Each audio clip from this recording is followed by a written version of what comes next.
after slavery. And I'm going to highlight three important things that happened. The Civil Rights Act, 1964. The Refugee Act, 1980.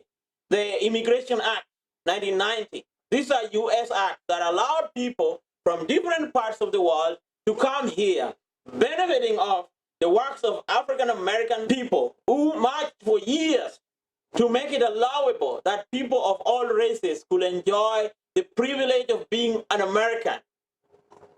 And among those things is the inclusion of black people from all over the world and other people of color to come, go into U.S. universities, work as nurses. So if anybody is disrespecting African Americans, it's wrong because they do not understand that the only reason they are in the United States is because somebody was marching in Selma. Somebody was being hauled by dogs. Somebody was going to jail so that they could come to the United States. This is an important point, and I want everybody to understand it. Without African Americans and without the civil rights, neither me or any other Indian guy working in California in Silicon Valley could be here.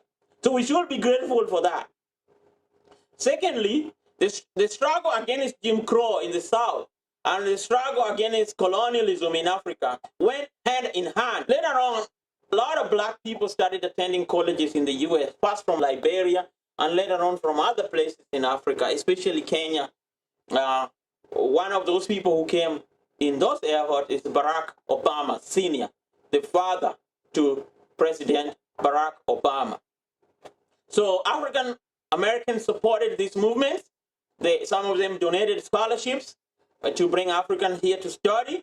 There were also efforts and money contribution to fight for independence in Africa, and especially in South Africa. Mandela was a big celebrity here. So there was a lot of brotherly love coming from the stateside, and there was also a lot of brotherly love coming from Africa. African people like Tom Boyer, friends to Barack Obama Sr., was speaking at civil rights rallies in the USA. But because of the Civil Rights Act, which was a product of all these movements, Africans could now study and stay in the USA. But it was a specific kind of African, the African elite. It was the Africans who were sons of chiefs, who had gone to college, who had means and resources to do things that ordinary Africans wouldn't do. So there is a stereotype in African Americans that when you see an African, he's probably a prince, son of a chief, or somebody important. This stereotype comes out of the context of these people's contact. And it's that the first Africans in the United States were usually this kind of people. Then comes the 1980 Refugee Act, which opens the path for African refugees to settle in the USA. Also other people from other areas. It was signed by Jimmy Carter. And from this, refugees from other places that were conflictious, like Somalia, Congo, and many other places started coming to the US. And this was a different breed of Africans. Many of them were educated, but there are also a substantial amount of them who did not have the means as their elites who had come in the 1960s. The 1990 Immigration Act, a pathway for U.S. citizenship and U.S. residency is created by called the Green Card Lottery. And the Green Card Lottery opened the way for many millions of Africans to come to the United States and share space with African Americans.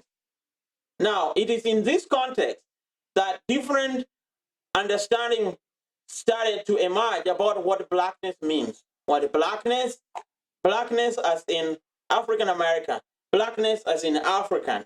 What is it? And it is these conversations about what it means to be African American or Black American that have come to the fore and highlighted by people like Professor Small and many other nationalist, misinformed people who are trying